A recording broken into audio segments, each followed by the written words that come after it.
말씀 제목은 그리스도 예수의 좋은 병사, 이런 말씀 제목 가지고 함께 말씀을 나누고자 합니다. 오늘 디모데후서는 바울이 로마 감옥에 두 번째 갇혔을 때 기록된 바울 서신으로는 마지막에 기록된 서신입니다. 어떻게 보면 순교를 앞두고 있는 거죠. 이제 그 당시에는 네로 황제 시대이기 때문에 곧 감옥에 추록되고 또 마지막 순교의 의미를 마치면 순교의 길로 가기 전에 자신의 아들과 같은 디모데에게 편지로서 주위의 거룩한 성도들 또 말씀을 전하는 사람은 어떤 자리에 서 있어야 될 것을 당부하는 것입니다. 그래서 어떻게 보면 마지막에 자신이 지금까지 겪어왔던 모든 주님의 은혜를 받았던 모든 것을 자신의 아들과 같은 디모데에게 서신으로서 자신은 비록 떠날지라도 남겨진 역할을 잘 사명을 감당하기 하라고 하는 그 서신입니다. 그래서 지금 감옥에서 이렇게 편지를 써서 보내는 그 모습입니다. 내 아들아, 그러므로 너는 이랬습니다. 디모데가 아들과 같다는 거죠. 그래서 편지에서부터 친아들은 아니지만 주 안에서 자신의 아들 같은 역할을 하고 있기 때문에 아들이라고 이렇게 표현합니다. 그래서 그리스도 예수 안에는 은혜 가운데서 강하라고 했습니다. 디모데도 연약하다고 했어요. 그래서 우리 성경으로 이렇게 기록을 봤을 때는 위가 좀 안 좋았던 느낌. 그래서 포도주를 갖다가 약으로 사용하라고 이렇게 합니다. 위가 안 좋은데. 그래서 젊음에도 불구하고 또 에베소의 감독입니다. 에베소에서 이제 그 맡아서 역할을 하고 있는데 어떻게 보면 사명이 복음을 전한다는 게 결코 쉬운 일이 아닙니다.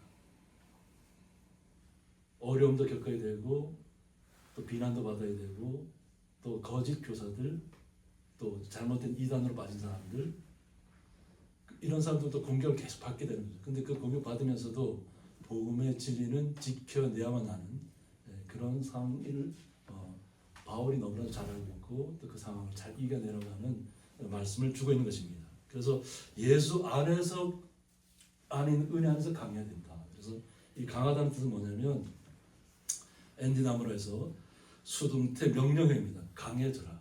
명령하는 마음이 약해져 있지 말고 흔들리지 말고 오직 주의 말씀 안에서 굳건히 서서 흔들리지 말라는 겁니다. 보면 베드로는 예수님께서 뭐라고 이름을 바꿔줬죠?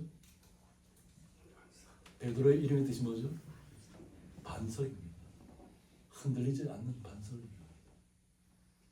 근데 그 가장 가이사라에 있는 가장 끝에 있는 그 암벽산을 얘기합니다. 그곳에서 예수님께서 너는 베드로라고 얘기합니다.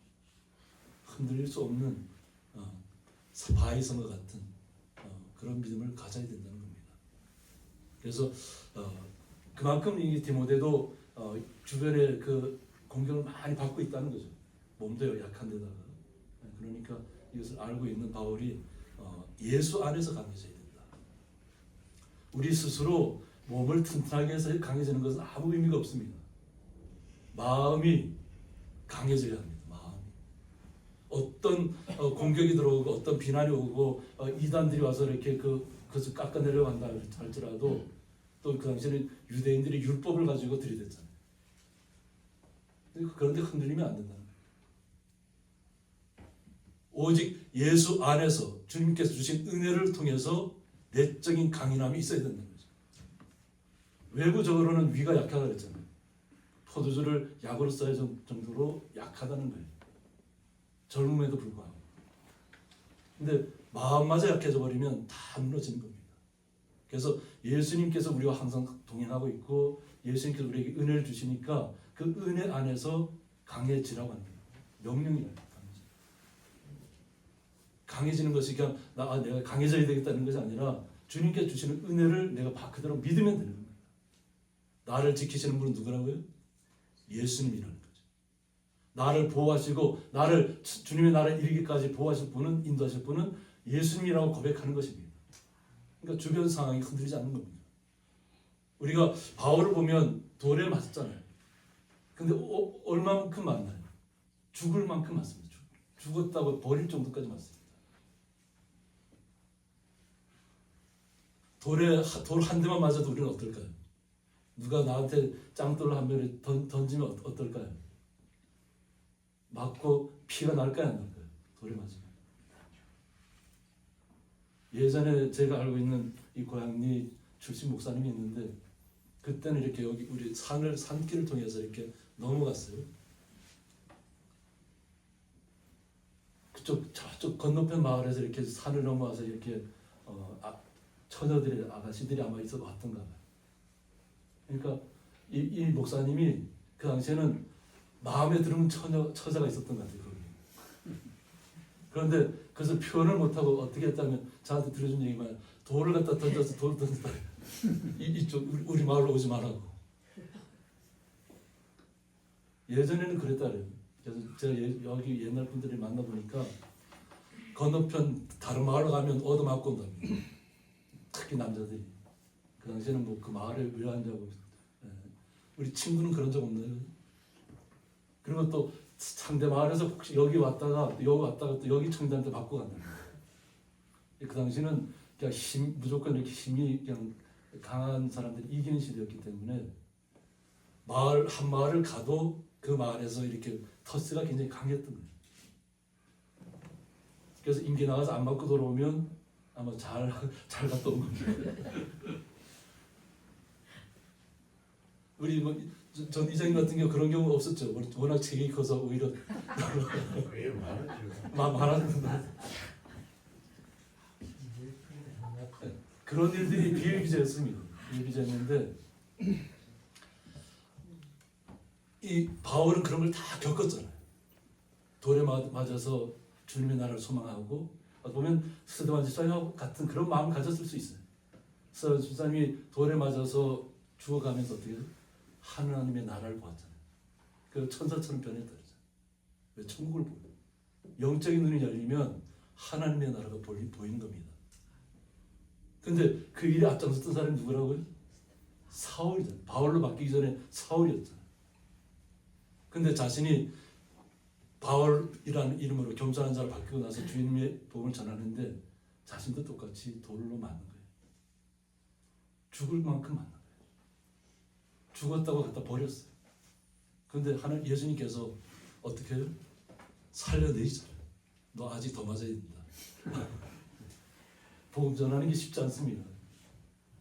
3번인가를 맞습니다. 돌에. 죽을 만큼 안. 그래도 예수님께서 살려내잖아요. 그러니까 이 바울이 아마 모습이 아마 상처가 많았을 것 같아요. 돌에 맞은 사람이 어떻겠어요? 우리는 잘 상상이 안 되죠. 우리는 이렇게 항상 이렇게 좋은 모습만 보여주니까 돌에 맞은 모습은 안 보여주잖아요. 근데 직접 그 돌에 타격을 맞았을 때 죽을 만큼 맞았을 때 그 모습은 주님의 은혜 때문에 자신이 살아났고 주님의 은혜 때문에 지금 복음을 전하고 있다는 거예요. 하나님의 나라를 바울은 보았습니다. 그런데 삼층천에 가서 하나님 예수님께서 보여주셨는데 그 얘기를 일반 사람들이 하면 이해가 된다고 안 된다고요? 안 되는 거예요. 하나님의 나라를 우리가 말로 아무리 설명해도 이해하지 못하는 거예요. 그러니까 그 얘기는 하지 않는다는 거예요. 얘기해도 모르기 때문에 자신만 안다는 거죠. 그리고 죽음을 두려워하지 않고 복음을 전하는 것입니다. 자신이 경험한 바를 자신의 아들과 같은 디모데에게 오늘 마지막 바울 서신을 통해서 이야기하고 있는 것입니다. 예수님 안에서 그리스도 예수 안에서 강해져라는 거예요. 강해져. 스스로 강해지는 것이 아니라 예수님 안에 들어가면 예수님께서 우리를 이끄실 것이고 보호하실 것이고 은혜 충만하게 이끌면 두려움이 사라질 거라는 거예요. 두려움이 사라지면 우리의 약한 모습은 사라지는 것입니다. 야곱이 어떻게 했다고요? 예수님과 하나님과 주의 천사들과 씨름을 했잖아요. 그런데 어디를 쳤다고요? 딱 쳐버리는 거예요. 그러고 나서 어떻게 쩔뚝쩔뚝하고 걸어갑니다. 그런데도 주님이 나와 함께 한다는 것 때문에 쩔뚝거림은 아무것도 안 해요. 주님 나의 동반자가 되고 나를 이끄시는 분이 되었다는 거예요. 육체의 연약함은 오히려 주님을 더욱더 만날 만한 시간이 되는 줄 믿습니다. 그래서 오늘 디모데에게 바울이 자기가 겪었던 말을 또 디모데에게 알려주고 있는 것입니다. 또 내가 많은 증인 앞에서 내게 들은 바를 이라고 했습니다. 디모데에게 사명이 많이 남았다는 거예요. 바울은 아마 자기가 이제 순교당할 것을 이미 마음속에 결정했기 때문에 주님께 부르시면 갈 준비를 마음의 준비를 다 했을 겁니다. 그런데 나는 너가 앞으로 복음의 전선에 서야 된다는 것을 반드시 알려주는 겁니다. 그래서 오늘 내게 들은 바를 충성된 사람들에게 부탁하라고 했습니다. 바울이 디모데에게 주었던 말씀을 디모데는 자신에게 맡겨진 사람들에게 그대로 말씀을 온전하게 전해야 한다. 충성되게 부탁하라. 흔들리지 말라는 거죠. 그들이 또 다른 사람들을 가르칠 수 있으니까. 그래서 주의 복음이 수천 년을 지나서 우리에게까지 온 것입니다. 복음의 사명자들이 자신의 죽음을 두려워하지 않고 충성되게 순종했기 때문에 지금 우리가 이 복음을 받아들여서 주님의 나라를 말씀을 통해서 경험하고 있는 것입니다. 예수님께서 뭐라고 하죠? 우리가 이 땅에 있어 복음을 받아들이면 이 땅에서도 주님의 나라를 사는 것이에요. 꼭 하나님의 나라에 가야만 하나님의 나라에 사는 것이 아니고 마음속에 주님의 사랑이 깃들고 은혜가 깃들고 그것이 충만하면 내 육체의 모습은 연약할지라도 나는 주님의 나라를 경험하고 사는 것입니다. 그 은혜를 우리 성도님들이 날마다 전파하는 것입니다. 항상 이것이 계속 말씀이 우리의 삶을 통해서 계속 전파되는 것입니다. 우리 성도님들은 충성된 자들입니다. 하나님께 말씀을 지금까지 수없이 많은 선자들을 통해서 우리에게 말씀 오기까지 우리를 충성되게 여기셨기 때문에 그 말씀이 우리에게 온 것입니다. 그러니까 우리 성도님들은 충성되게 말씀을 잘 전파하시기 바랍니다. 우리의 삶을 통해서 이것이 오늘 바울이 자신의 아들과 같은 디모데에게 서신을 통해서 증거하는 것입니다.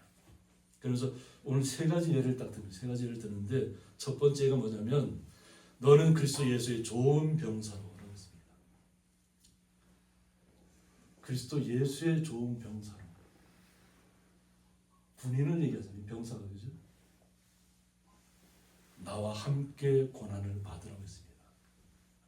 그리스도 예수의 좋은 병사는 바울과 같은 고난을 겪을 것이라는 거예요.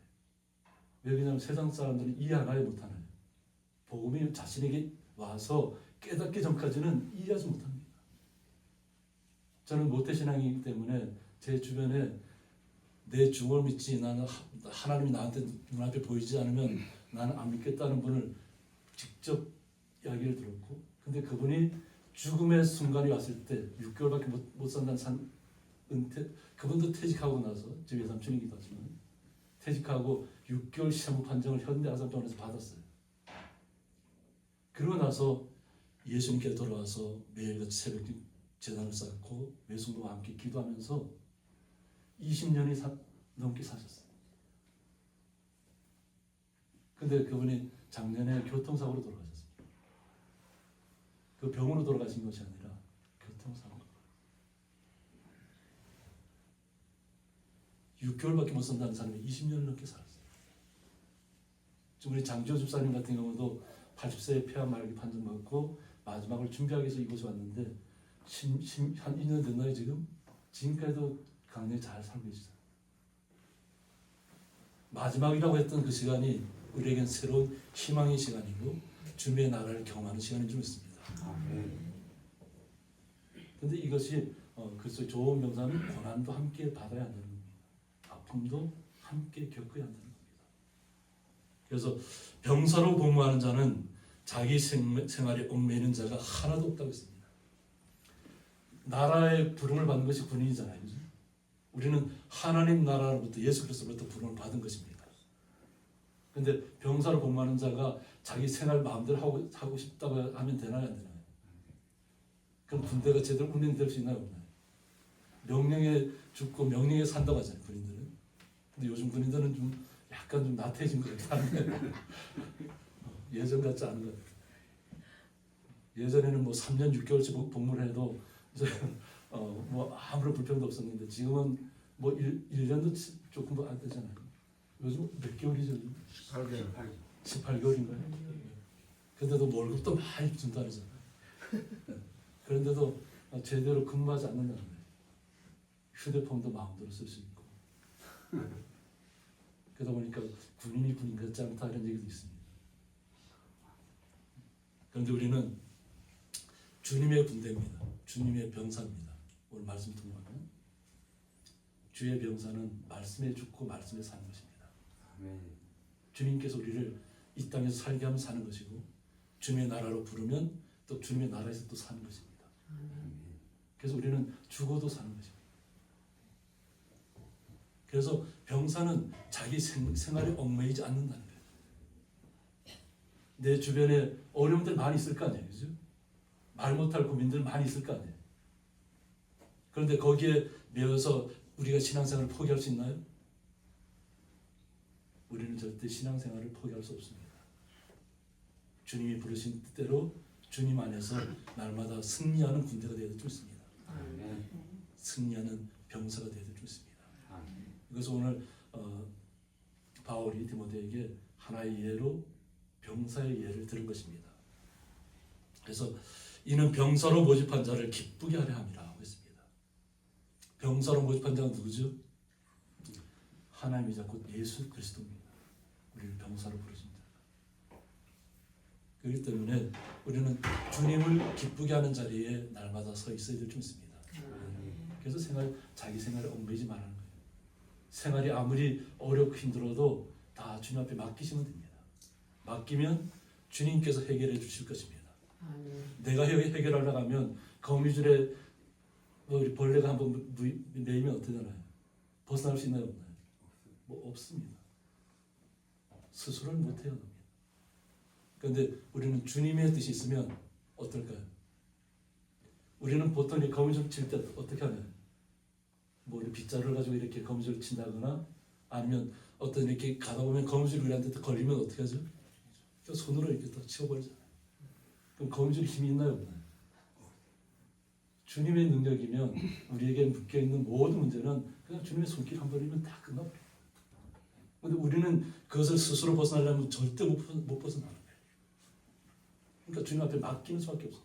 주님께서 우리의 그런 거미줄이나 그 거미줄을 쳐주기를 주님께서 원하셔야 됩니다. 그래서 오직 주님만을 위해서 우리는 살아가야 한다는 것입니다. 그리고 두 번째로 예를 드는 것이 뭐냐면 경기하는 자에 대해서 얘기합니다. 경기하는 자가 어떤 경기, 주로 그 당시에는 뭐 그리스는 좀 마라톤의 어떤 시초가 그것에서 그리스가 시작된 것이기도 한데 믿음의 경주를 해야 된다는 거죠. 근데 믿음의 경주를 하는데 우리가 지름길이 있어요. 지름길을 가면 얼마나 빠르겠어요, 그죠? 똑같이 이렇게 달려가는데 자기가 그 지리를 다 아는 거예요. 그 지름길을 통하면 더 빨리 갈 수 있어요. 그래서 그 지름길로 달려가면 1등으로 들어갔다 해서 그 멸관을 받을 수 있나요, 없나요? 못 받는 거예요. 똑같이 경기하지 않으면 그 믿음의 길을 똑같이 달려가지 않으면 아무리 먼저 들어간다 할지라도 그 사람 받을 수 없어요. 이것을 오늘 말씀으로 얘기하는 겁니다. 그래서 경기하는 자가 법대로 경기하지 아니하면 룰이 있다는 거죠. 그 룰을대로 우리가 달려가야만 됩니다. 우리는 주님의 말씀으로 무장한 사람들이기 때문에 주님의 말씀 안에서 걸어가야 될 줄 믿습니다. 그 경주의 시간이 길기도 하고 짧기도 하겠지만은 다른 지름길을 찾아서는 안 될 줄 믿습니다. 지름길로 가다 보면 승리자의 관을 얻지 못한다는 거예요. 좀 더디더라고요. 꾸준한 믿음의 경주를 해야 될 줄 믿습니다. 그래서 우리는 얻지 못하는 자가 아니라 승리자의 관을 얻는 거룩한 성도로 나타나야 될 줄 믿습니다. 그 세 번째 예를 드는 것이 뭐냐면 농부에 대해서 예를 듭니다. 우리 김상희 집사님 초보 농부죠. 지금 몇 년째 되죠 지금? 살면서 지금 아버지의 대를 이어서 실질적으로는 뭐 이제 2년 차라 봐야죠. 실질적으로 2년 차죠. 어떠세요? 힘들죠? 쉬운가요? 뭐 감사한 부분도 있는데 네. 힘든 부분도 있고. 힘든 부분도 있죠. 농부가 땀을 흘리는 것 자체가 너무나도 쉬운 일이 없어요. 매년마다 틀려요. 아무리 내가 베테랑 농부라고 해도 매년 농사 지을 때마다 올해는 내 마음껏 내가 원하는 대로 할 수 있을까요, 없을까요? 하나님이 허락하지 않으면 아무것도 얻을 수 없습니다. 제가 김경란 집사님 댁을 방문했더니까 김경란 집사님 오늘 예배는 못 나오지만 들깨를 한 마를 갖다 이렇게 미리 딱 준비해 놓으셨더라고요. 본인이 나왔을 때, 사모님 왔을 때 이렇게 하면 좋은데 본인이 미처 나가지 못하니까 미리 준비해 놨다가 제가 가니까 제가 주일날 예배는 못 나가지만 요 들깨를 좀 미리 드립니다 하고 이렇게 드립니다. 그분 혼자 농사 지으시잖아요. 올해 농사가 어떤가요? 들깨 농사가 쉽던가요? 그냥 비 때문에 다 그냥 밭에 떨어지고 또좀 지혜 있는 분들은 밑에다 이렇게 천을 받쳐놔서 좀 비가 떨어지더라도 천을 통해서 이렇게 받으면 그나마 이렇게 보호할 수가 있더라고요. 그렇게 하신 분도 제가 봤는데 하나님이 함께하지 않으면 아무 소용이 없어요. 분명히 땀을 흘리잖아요. 그죠? 우리 오 집사님 같은 경우는, 윤 집사님 같은 경우는 어떤가요? 몇 년 차죠 지금? 10년 차인가요? 그런데 다 알겠던가요? 매년 공부해야 되죠. 매년. 내가 아는 지식이 아무리 많아도 매년 새롭게 다가올 겁니다. 농사일은 내가 안다고 다 되는 게 아니에요. 그런데 수고하는 농부가 그 곡식을 먼저 받아야 된다는 것은 분명하다는 거죠. 내가 수고했잖아요. 그 수고한 것을 농부가 먼저 받지 않으면 누가 받을 수 있나요? 다른 사람이 먼저 받나요? 농사 짓지 않는 사람이? 수고한 사람만이 그 결실을 얻을 수 있습니다. 수고한 사람. 그리고 수고한 사람이 얻은 것을 통해서 또 내게 필요한 건 남겨두고 또 우리 판매할 건 판매하고 이렇게 합니다. 먼저 받을 수 있는 자격이 농부에게 있다는 거예요. 땀 흘린 자에게 있다는 거예요. 이것을 마땅 당연한 것이라는 거예요. 그러면서 오늘 이 세 가지 예를 들어서 디모데에게 한 것은 뭐냐면 디모데가 흔들리지 않는 믿음 가운데서 굳건하게 복음을 전하는 전선에 서 있어야 한다는 거예요. 자신의 약한 모습을 바라보지 말고 오직 주님의 은혜 안에서 어떻게 한다고요? 강해져야 된다. 예수 안에서.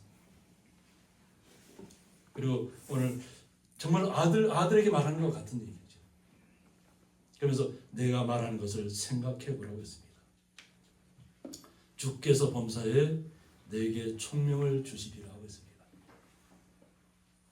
미리 걱정하지 말라는 겁니다.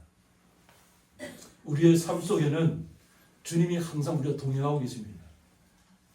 바울에게 동행했던 주님이 또 디모데에게 동행했던 주님이 수천 년의 시간을 거쳐서 우리의 삶 속에 오셔서 우리와 동행하고 계시다는 거예요. 흔들리지 말라는 겁니다. 믿음 안에서 예수님 안에서 예수님께서 우리에게 은혜 주시는 대로 그 은혜를 풍족하게 누리시면 됩니다. 때에 맞는 말씀을 주님께서 주시겠다는 거예요. 미리 내가 어떤 믿지 않는 사람들 만나고 이단들을 만나고 어떤 나에게 비난하는 사람들 만날 때 미리 걱정하지 말라는 거예요. 주님께서 때가 되면 거기에 맞는 말씀을 주신다는 거예요. 이것은 주님의 역사입니다. 내가 총명해서 내가 지식이 많아서 언변이 좋은 것이 아니에요. 주님께서 말씀을 주셔야만 그런 거예요. 오늘 장로님께서도 기도하셨잖아요. 오직 주님의 은혜를, 주님의 역사를 기대하는 것이에요. 주님이 우리와 함께 하시기 때문에 우리의 삶은, 마음은 풍족해야 될 줄 믿습니다.